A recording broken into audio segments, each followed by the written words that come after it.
Thank you, Rachel. Well, welcome everybody to this July hybrid meeting, the Pension Investment Committee. Welcome everybody in the chamber and welcome everybody online. Good to see you all. Firstly, apologies.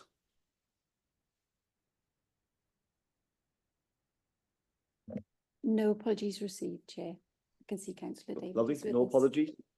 I think, yeah, carry on. Look, Karina is going to join later, isn't she? So that's good. Thank you. Declaration, item 2, declarations of interest.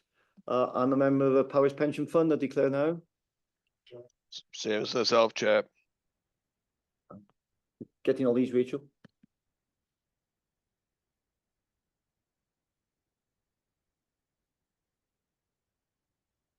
Okay. Okay, thank you. Item 3, minutes have been circulated. You'll see on the agenda. You're happy with the assignment, true and correct record? Proposer, thank you, Hugh. Now a seconder. Anybody around? Yeah, happy, Chair. Carol, all happy? Okay, thank you. Item 4, administration and governance report. I believe that'll be Chris. It is. Thank you, Chair. Just bear with me, everybody. I'll just share my screen so you can follow me through as I work through the document. So 1 second.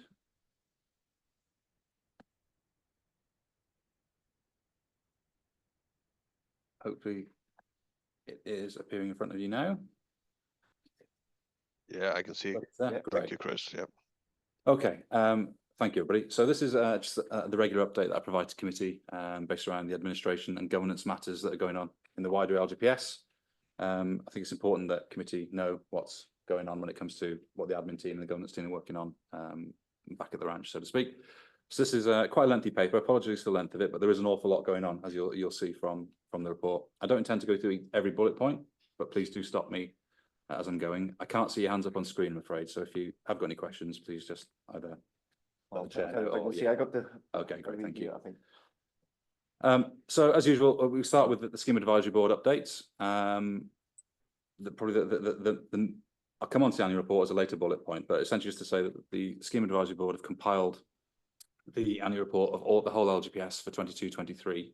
I'll give you some key details, some high-level details on that in a later bullet point. It would have been at the top, but I only had the information just before I was producing the report, so I thought I'd rather get it in than leave it out, so it's at the end, so I'll touch on that later on. Scheme Advisory Board have also been working on some updated funding strategy statement guidance. The existing guidance has been in place since 2016, so probably overdue a review, and that's being considered by them with a view to try and get it out to us by the end of the calendar year. So when the next funding strategy statement is produced at the next valuation, there'll be some new guidance to follow, is the expectation. Obviously, I'll keep committee updated on any guidance that appears and take you through that once we have it. 2.4 is in just for a bit of information, really. I thought it was an interesting bit of work that the Scheme Advisory Board are doing on potential gender gap within the LGPS. The majority of the LGPS is made up of women.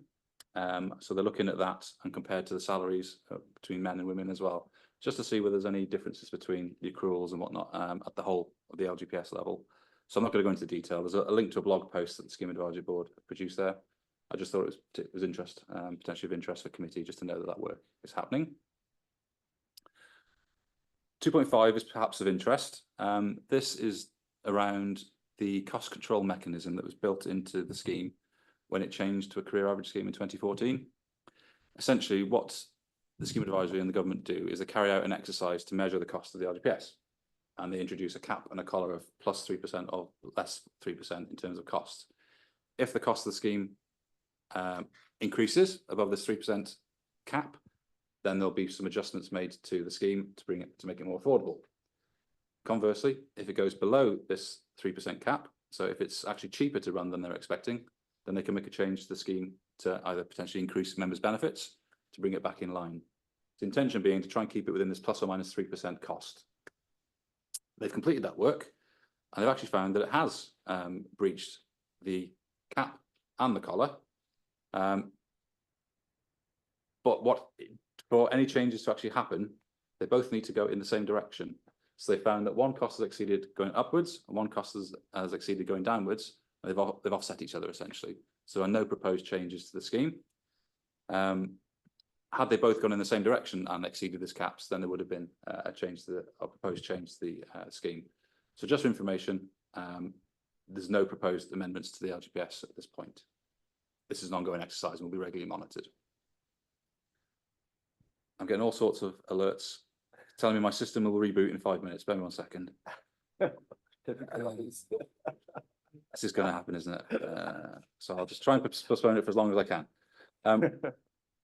2.6, just to make committee aware that the government minister at the time wrote to all the administrative authorities within England, not in Wales, to ask and seek views on proposed pooling of funds and pools, essentially.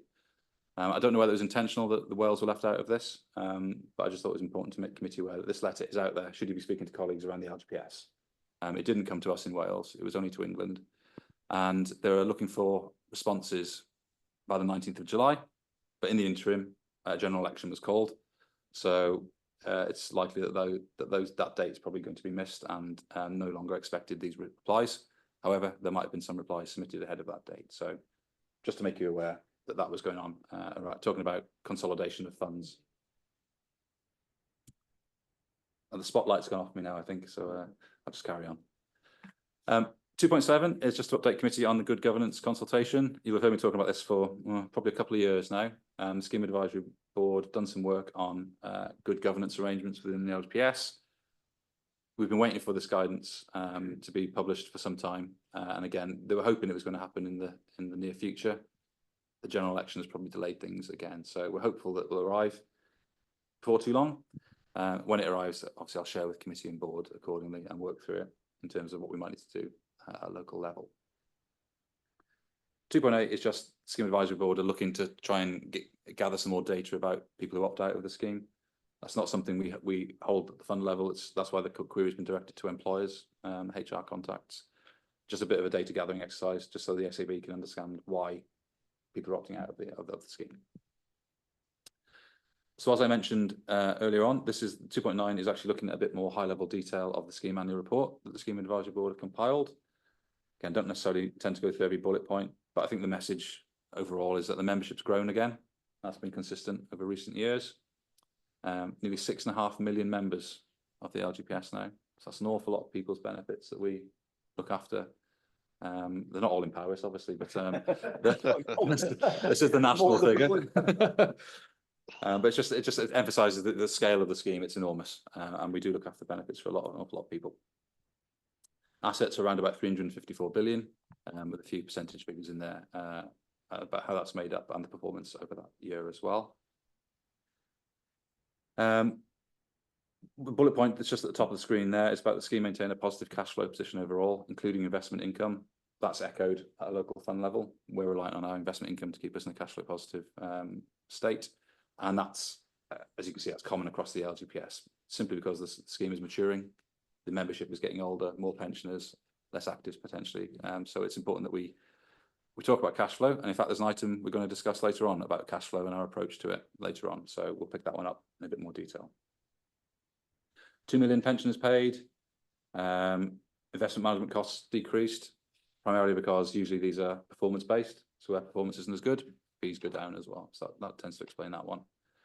But the final bullet point there is just, again, echoing something that perhaps we're seeing more locally as well about administration and governance costs increasing.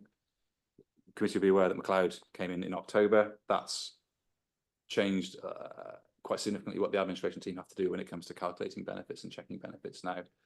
So administration costs and governance costs increased in the 22-23 year. Be interesting to see whether we see something similar in the 23-24 year when they compile that as well. So, and just the last point there is saying that overall, it's estimated that at the last valuation, the LGPS had an overall funding level of 107%.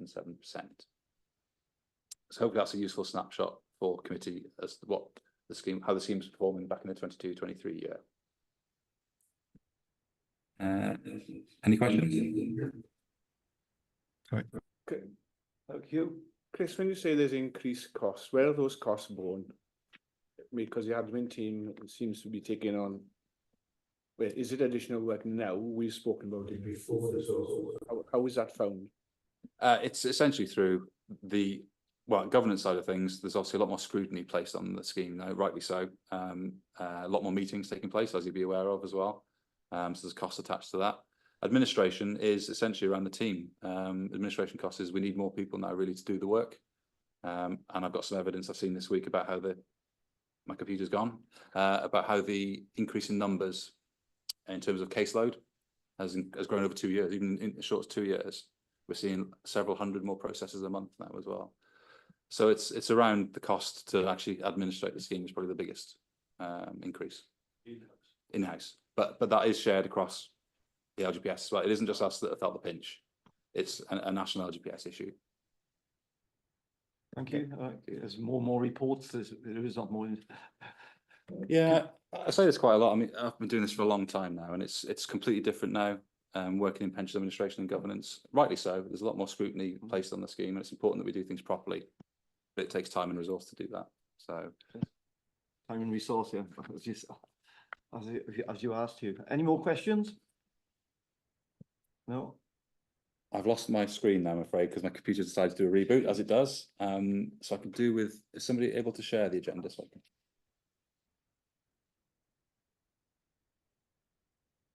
Apologies, everybody. I put it off as long as I could, and 5 minutes was all they gave me. So, So Chris, bear in mind what you've just said there. Do we just note it? I mean, I think it is. Do we as a committee, is it something that we should note? Is it significant? in the grand scheme of things, compared to the investment costs, it's tiny, but it is significant in terms of the service we deliver to our members, and I think that's key to remember as well. We are here to service those 6.5 million or powers 20,000 scheme members, and there's more work required for us to do that now, and particularly in respect to the McLeod. McLeod isn't even included in this report. McLeod came in later, but I do know that a lot of teams increase their resource in readiness for that. So it could be that that's because teams have grown to be ready for it. We're doing a review at the minute, actually, in terms of our internal resource, to make sure that we're managing it appropriately. And we're working with a colleague, Aon, helping us with a bit of work around assessing our resource to make sure that it's appropriate and fit the purpose. So when I get the results of that report, I will share that with the committee as well. A notice report, is it? I think it's just to note this report, but there might be some more that I need to go through, Chair. If that's Oh, okay, yeah, fine. Because Jane, I think. Sorry, I missed that, sorry. Just to support Chris and the team in that work, you know, every time there's been a request for additional resource, we've had a clear business case. It's supported by benchmarking data from other authorities, you know, just to give everybody the assurance that the resource is needed and that it's an appropriate level. But due to the extra pressure on the team from all of the new regulations and so on, we're keeping that under constant review. And we are having, as Chris said, another piece of work done now to really have another look at that. David? Thank you, Chair. Just give me ignorance on this. I'm no expert in pensions, and I've never pretended I am. But certainly, you know, if I was looking at this as a business, I'd be really frightened, because it seems to be saying that it's only a very, very slight increase in new memberships, so contributions aren't going to increase that much. Yet we've got assets are declining. We've got management costs are increasing. I don't know that. What's the link there, Chris? You know, how do you counteract that? Because the other thing you've got as well is that you've got more pensioners actually drawing on the fund, so demand's increasing. Yeah, thanks, David. I think it comes on to the point about cash flow, which maybe we'll pick up in a bit more detail at the item later on. It's important for us to have an appropriate cash flow process and policy in place. And it's important to remember as well that as we're long-term investors, there might be a period of turbulence where performance decreases, but with the longevity and expectations on the LGPS being here for a long time, there is time for us to try and help us manage that process as well. But I completely take your point. It's when you see a snapshot of a year, it can be working. But perhaps we can come into a bit more detail about cash flow on the later item, if that's okay. Does that help at this point? Yeah, thanks, Chris. Yeah, thanks for that. Yeah, I think, David, cash flow is coming high up on the agenda now. The last 12 months with increasing pension, and as Chris says, it's later on in the agenda, item 12 and 13, we'll be dealing with it. Okay, thanks, David. Any more questions? Or you got more to go through in the report? I think there is, but I don't know if you can see my screen. That doesn't look good, does it? To be honest. Will that help you? So that might help. Yeah, thank you. Okay.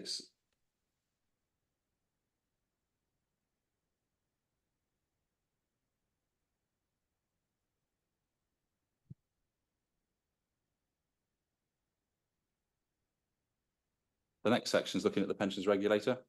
Again, just a brief update to let committee know that they've published a blog and they do this regularly. The link is there for you to go and read that should you choose to, and that they've published their plan for 24 to 27. So it's just for information for you to go and read that should you choose to. Perhaps an item of a bit more importance, not yet, but will be again in the future, touching on the administration point we touched on earlier on. The pensions dashboard programme is still ongoing. And just to remind committee, those in the room, is that the pension dashboard is essentially a portal where pension savers can log into. And the intention is that this portal goes and interrogates all the pension savings they have, pulls it into one place. So pension savers don't have to go and trawl 3, 4, 5 websites to get their pension information. It's all available in this one dashboard. Being a pension provider, obviously we have to feed into this ecosystem and provide data. So there's an impact on us locally in terms of making sure our data is fit for purpose, of a high quality, and so that when the system interrogates our pensions administration system, it pulls out the data it needs and it's correct, because ultimately people could be making decisions on the information that's presented to them. So there's a data quality issue.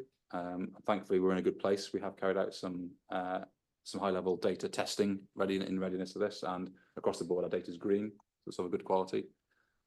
Doesn't mean that we can't keep on top of it, because this won't be happening for another 12-18 months. We need to make sure that when the system goes live, we're also green across the board.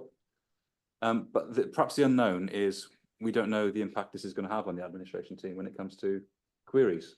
If people log into this portal and they don't understand it, or if they've got 5 pension pots but the data only pulls back 4, who are they going to call for the missing one? Will it be the one that's given them the most data? So we don't know the impact. It's a bit of an unknown. It's never been done before. So we're walking into a bit of an area of unknown when it comes to how that will impact on us. So the best we can do really is try and plan for that. And they produce some guidance and data standards for us to try and help us do that. So that's what item 5 is touching on.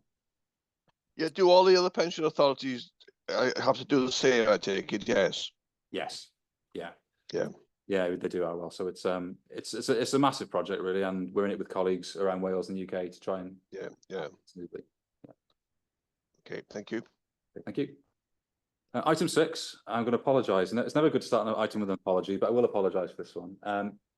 And that's simply around the detail that's been provided in the risk registers. You probably noticed it yourself, actually. We use the council's risk register system, risk management system, which is very, very good, but it does produce several different types of report. So I'm working through them to try and identify which is the best one to present to committee. So the one you've got on today's agenda is pretty high level, as you've probably seen, so I do apologise for that. I did share this at board yesterday, and it came up yesterday at board as well, thinking it's good to know what the risk is, the inherent level, and then the residual level, and there's mitigations in place. But I don't think that these reports give you enough detail to show you behind the scenes what we're actually doing to manage those. So just to give committee the assurance, it was looked at yesterday by board, and board did make some comments. So what I propose to do, if committee are happy with this, is that I take those comments on board, and I tweak the risk registers to incorporate them, and I say around a more comprehensive report for approval and publication, if that's okay. So I'm happy to go through it now, but just keep in mind it is a really high level, really high, very, very low in detail. Shows the important stuff, the risk, the mitigation, but it doesn't show the detail behind like how frequently they're reviewed and whatnot. So just wanted to give that a bit of a forewarning, if that's okay. Okay, are we happy with that? See David. David. Yeah. Thanks for that, Chris. I did notice the lack of detail there, but certainly you've explained the circumstances, so I haven't got a problem with that. But as we go through the risks, I noticed that there's a lot there have gone from red to amber. Would you be highlighting any that you feel might be turning and possibly going back to red? Yes, thanks, David. Yes, we could do that. Yeah. Might be helpful. We could have a discussion then if there are any sort of increasing risks there. Yeah, and what the reports can do as well, they can provide a lot more detail about when we last reviewed them as well and last considered them. So it could be that if we see some that have been reviewed, things might have changed. So yeah, I will share a more comprehensive version. So we'll take on board the board's comments as well. Yeah. Get that over to you, and then we can look to try and progress that and get them published if that's okay. Yeah. Okay. Thanks, David. Any more questions? No. Oh, Chris is logging in now. I'm logging in now. I'm trying to multitask here, so I still need to. Jane's still in control. She is. The breaches register is just there for information. No new breaches have been identified, and this was discussed yesterday at the pension board meeting as well. So just included for information. Nothing I need to make you aware of on that item. So that is the end of that report. Hopefully that's been a helpful run through of what's going on in the wider LGPS in terms of administration and governance. But happy to take any further questions if there are. Yeah. Any more questions? Thank you, Chris. No. Okay, are you happy to note this report? Is that between? Yeah, A I'm second, happy to note. Thank you, Harold. Hugh, look, thank you. All happy? No dissenters? Yep, happy. Thank you. Was Adam here? Oh, right. Cheers, Adam. Oh, okay, item number 5, Pension Regulator General Code of Practice. Okay. Chris again. That's me again. I think I'm going to have to share your screen again, Chair. That's okay. Just whilst I'm waiting for my computer to catch up. This is an information piece essentially for committee. Again, just to be aware of the increases expectations around governance and administration. Seems to be a recurring theme at the minute. But the pension regulator launched a new code of practice, which applies to the LGPS on the 27th of March this year. This has required the team, governance team, me, to go through and make sure that we are going to be compliant with this new code. There's expectations on the scheme within this new code, which we need to make sure we adhere to. We're coming from a good place in terms of the amount of work that we've done as a committee and board in recent years. But there are some new additions and some tweaks to this code, which essentially will require me going through each section to make sure we are compliant with it. The pension regulator was fully aware that schemes were not going to be 100% compliant by the 27th of March. It was just impossible because of the scale of it. There's 52 modules within this code. Each will require, and within those modules are several bullet points which we have to make sure we adhere to. So I'm working through it, and the sample report that's included after this report just shows you the kind of work that's been going on and how, in my assessment so far, where we sit in terms of a red, amber, green. If we're in the green, we're in a good place. If we're in the red, obviously we need some further work to do. Now, I will warn you, if you have skipped ahead, there are some that are red, and that's simply because I haven't got to them yet. And the regulator's comfortable with that, but they want to understand that where we haven't yet worked on or completed this exercise, that we have a plan in place to make sure we get to there. We can't just drag it out forever to make sure we don't complete it. So the intention is to try and progress through this as quickly as possible, and I have started on it, as you'll see. So what we've got here after this report, Jane, is a sample report that the tool that we're using. We're working with our colleagues Aon to help me with this because, as I say, it's a significant piece of work. And what the tool is able to do is it's able to output some sample reports for committee and board to review accordingly. So what you're looking at here is the high level report. It doesn't include the detail, which is what I'd intend to work through with the board and just present the committee with the high level work, just to give you the assurances that we're looking at it and working through it. But in the hexagons, sorry, Peter. Harold, do you want to ask a question? Well, no, just wondering, has the regulator given us a timescale, or have you got a timescale in your own mind, Chris, when you think the work will be completed? I'd like to try and complete it this calendar year, if I'm honest, Arwell. I don't want to bite off more than I can chew with that. It is quite significant, but I have made good progress so far. It depends what comes down the track in terms of what we're doing locally as well. But my intention is to not hang around with this. I want to get it in place, and then I can start reviewing it accordingly, appropriately as well. Yeah. Okay, thank you. Okay. Thanks, Harold. Thank you, Chair. So on the left of the screen there, you can see some hexagons. These are essentially the 5 areas within the code that I have to look at: and the governing body, funding and investment, administration, communications, and reporting. So those are the 5 areas that the code breaks down that they want us to focus on. So that's the high level. If we can just, thank you, Jane. So this is the next important bit I think the committee will be interested in. This is that red, amber, green sliding scale that I talked about previously a few minutes ago. We want to see the black marker on those bars towards the right. And when we're in the green, it means we're compliant. So as you can see in that top line there, it's saying we're fully compliant in 3 out of 5 modules. And there's nothing wrong with not being 100% compliant here. It's right to point that out as well. It's not going to be 100% compliant and at the right across the board. And that could be for valid purposes. But it's important that we're honest when we work through this as well. And what the regulator is looking for as part of this exercise is evidence. So if we say we've got a policy in place, they could come knocking on the door to say, okay, well, let's see it. Then you told us about it, make sure it's there. So it's important that we provide the evidence and the documentation to support how I complete this. So in terms of completing this work, the approach I think probably makes sense is that I work through it and I then present it to the pensions board, which is like what we've been doing previously. I present it to the pensions board who will review my work, challenge me, and make any additions to it as they feel appropriate. And once that work has been completed, it's then presented to committee to say, look, I've worked through it as an officer, pension board have scrutinised it, carried out their scrutiny role, and they've supported me and helped me do that. This is what we think the outcome of that is. So you can see that this is looking at the governing body, which is one of the 5 hexagons above. Within that 5 hexagons, there's an additional 5 areas which I've been looking at.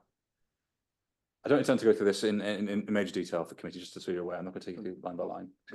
Chris, can I just ask, what are the questions unanswered? What does that, what's behind that? There's 2 blocks there, if you like. There is. So what I will do, Hugh, is I will share some of the questions and example questions with committee. Yes, that's the ones that I answer. The intention is that this will be able to go public at some point. For transparency purposes, the public will be able to see how I'm answering these questions. But at this point in time, because it's a third-party tool, I need to be comfortable that information within that document is able to go public.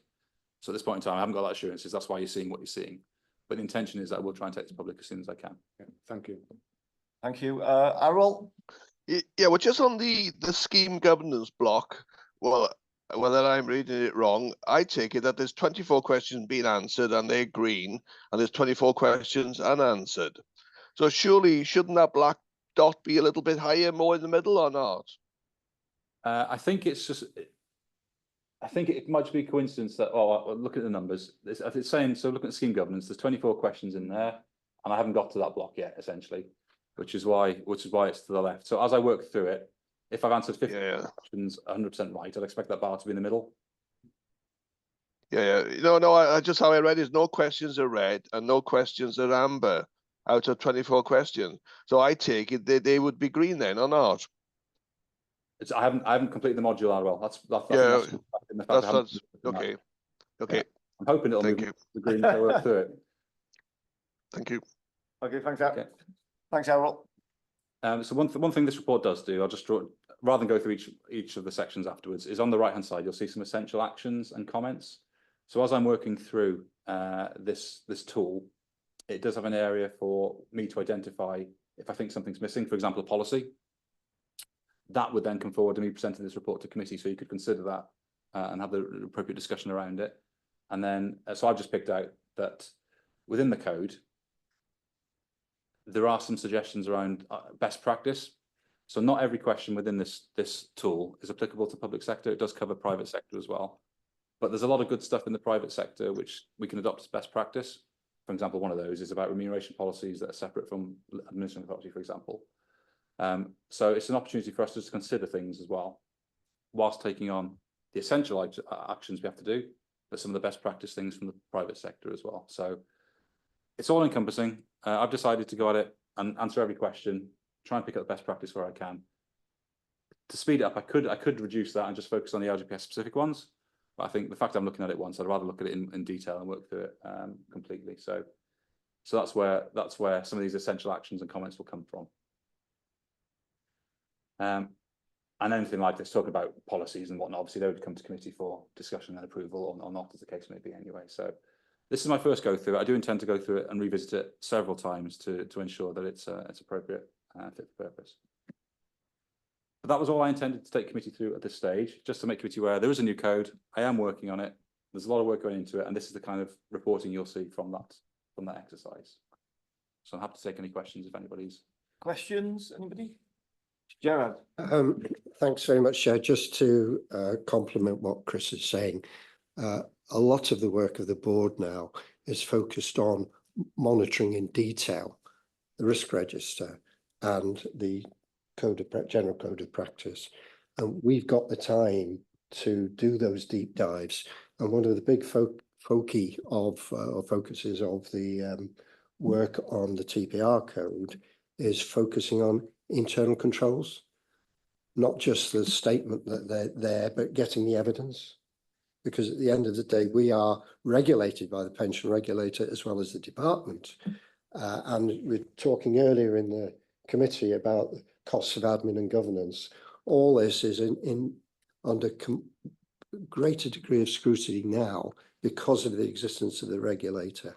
Inevitably, it increases costs, but it gives boards some real stuff they can get a good grip on and dive into and ask questions of Chris and help manipulate the things for the future so that we are moving those bars to the right-hand side.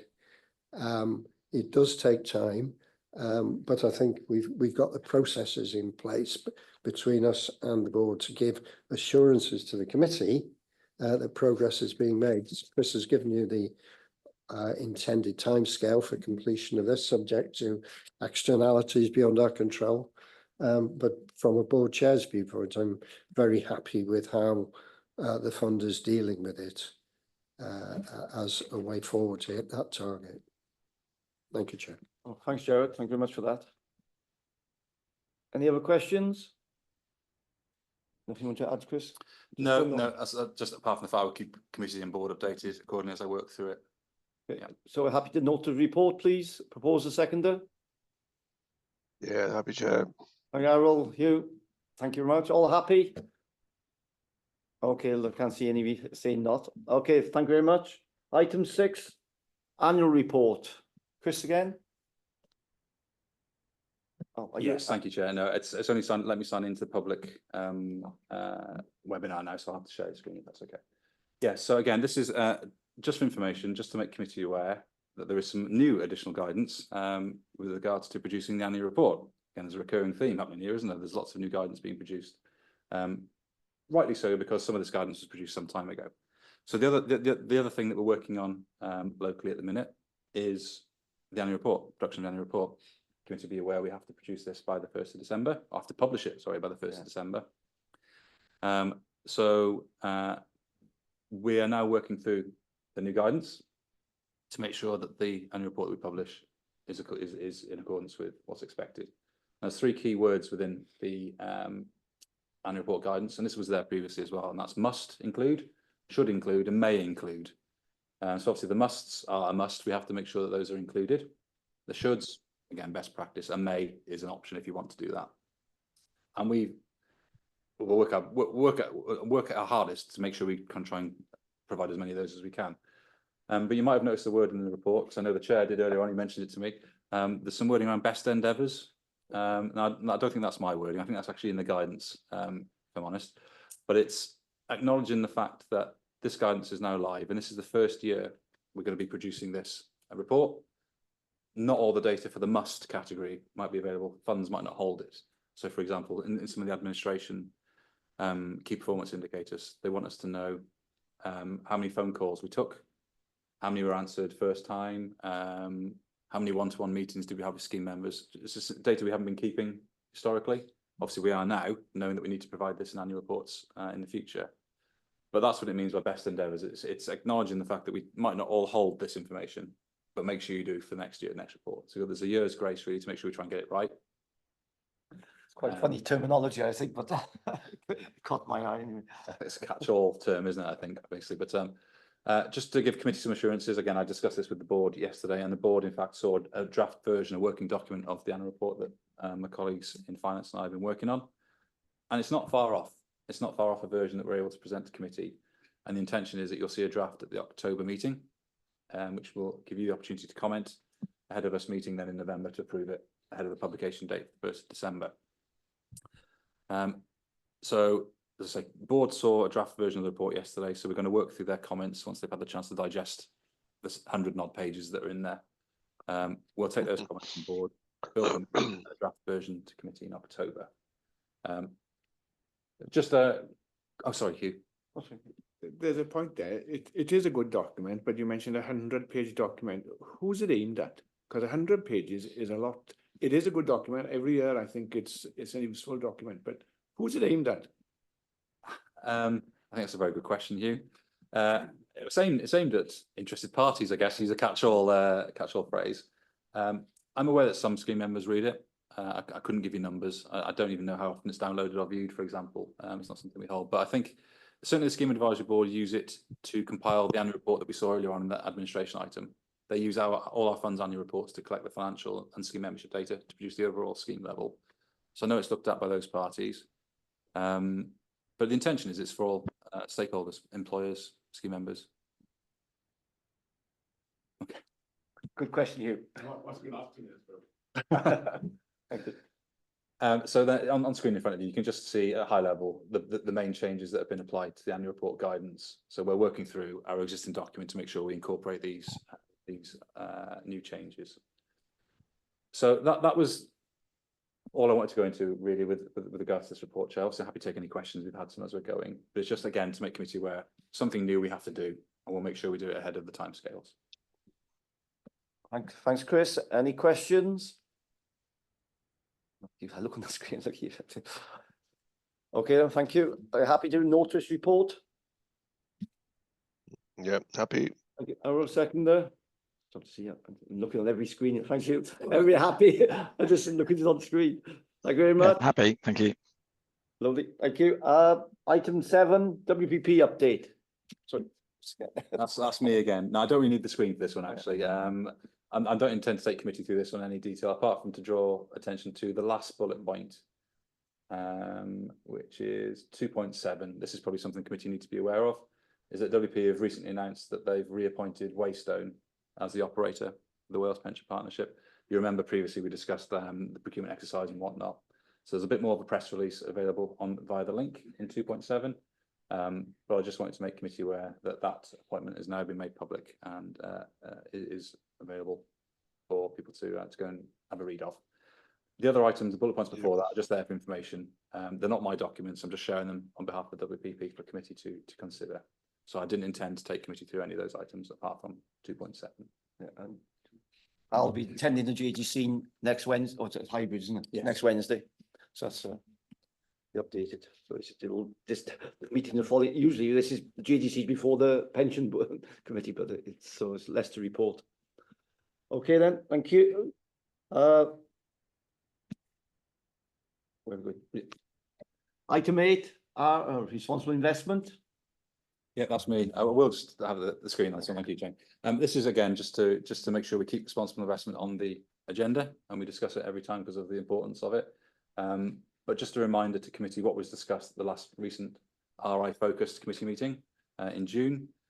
Summary there in the bullet points of what was discussed, and that there's going to be some additional training provided. I'm working with Aon to look at the best way to try and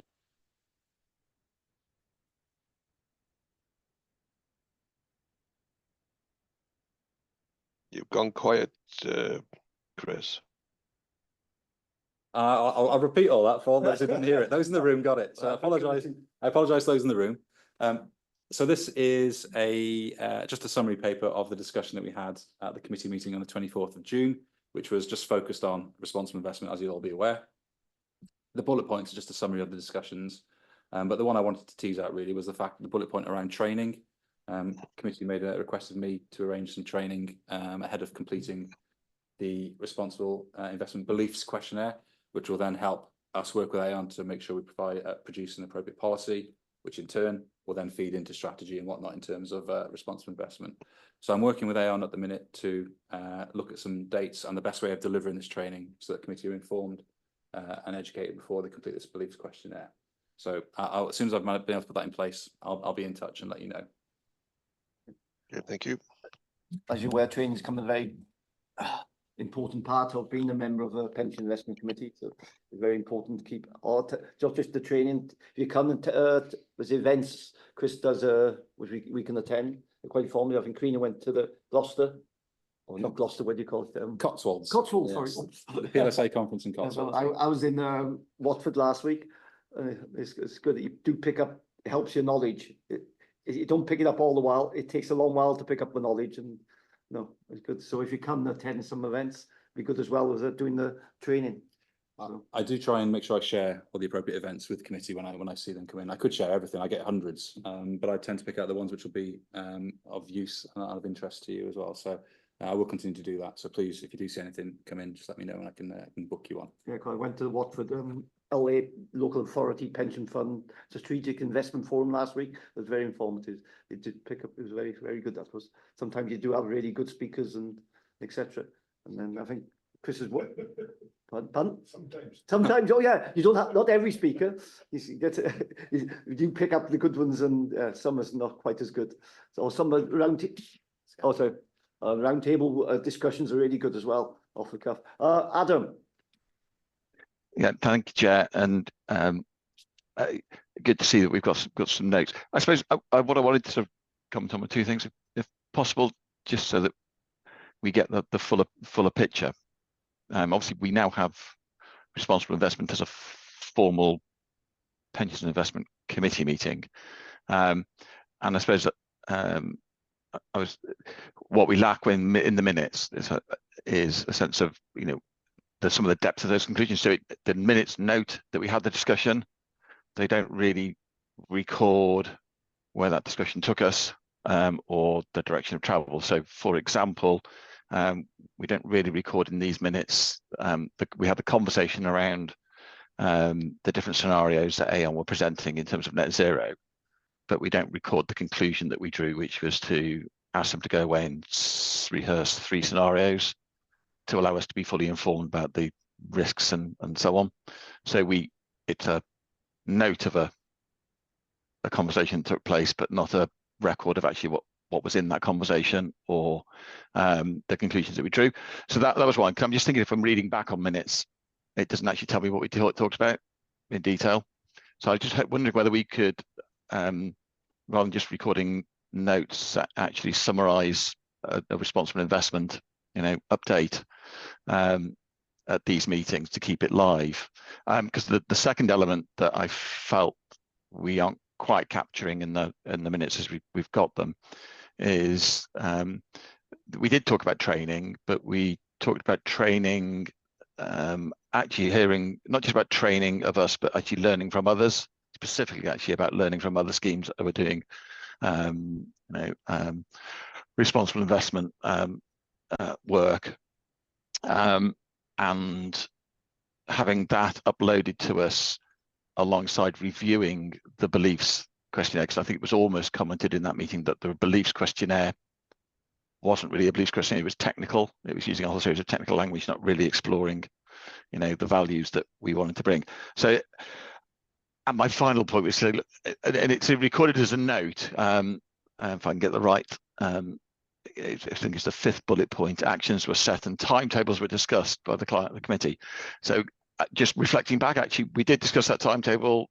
We're not seeing it back in the notes. So unless we all took notes back on the 24th, which is only 2 weeks ago, I know, we can't see the timetable that we talked about, that we set, which is how do we move responsible investment discussions on? How do we bring the Aon work back with that informed training back in the September, October, autumn period, and roll that into a responsible investment committee in the following on from that.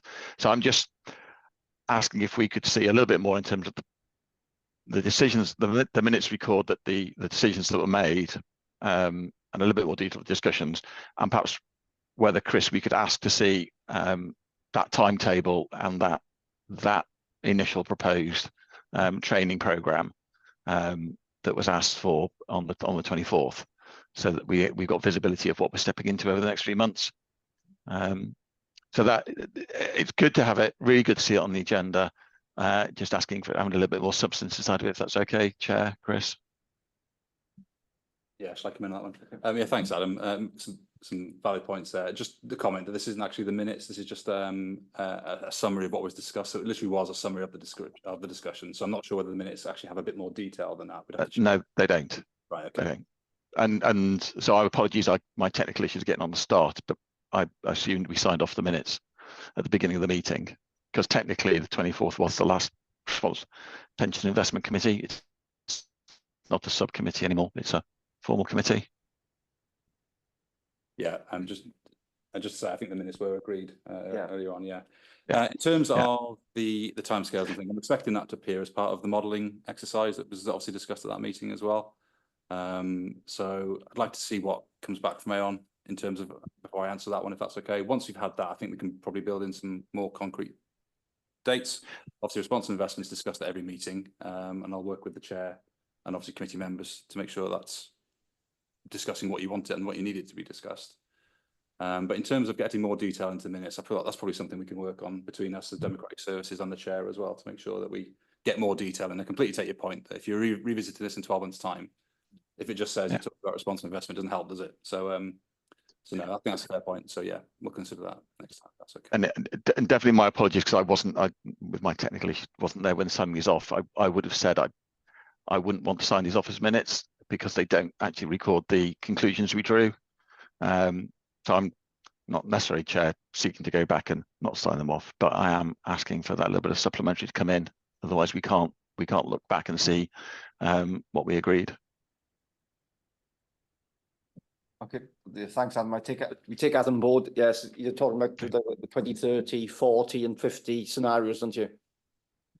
Yeah, I think we asked them to do those 3 scenarios. I think Aon said they were reporting back in September, October, and we asked for our learning to include stuff that's going on, for example, Flintshire or Brunel or the Exeter University material to come in front of us, so that we were being stretched in terms of what we felt our understanding was of responsible investment.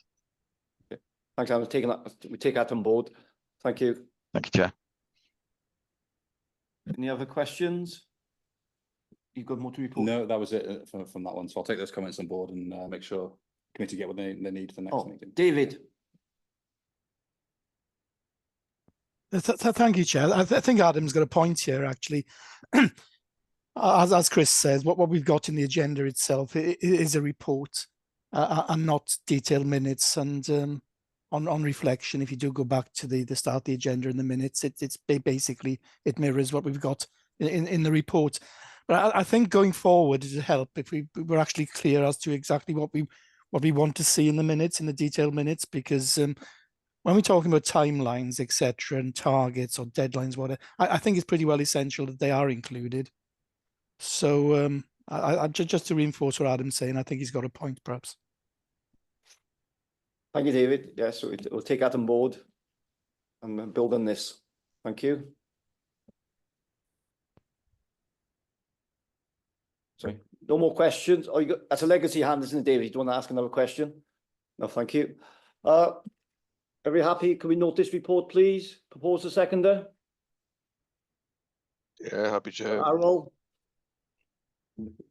Are you happy yet? Yeah, thank you. All happy? Lovely, thank you. Okay. It's item 9. Oh, over to Rachel now. Do you switch off, is it? Are you happy to go into private session, confidential session, excluding press and public? Happy to move that, Chair. You got to do first there. Sorry. Arrow, lovely, thank you. Over to you, Rachel.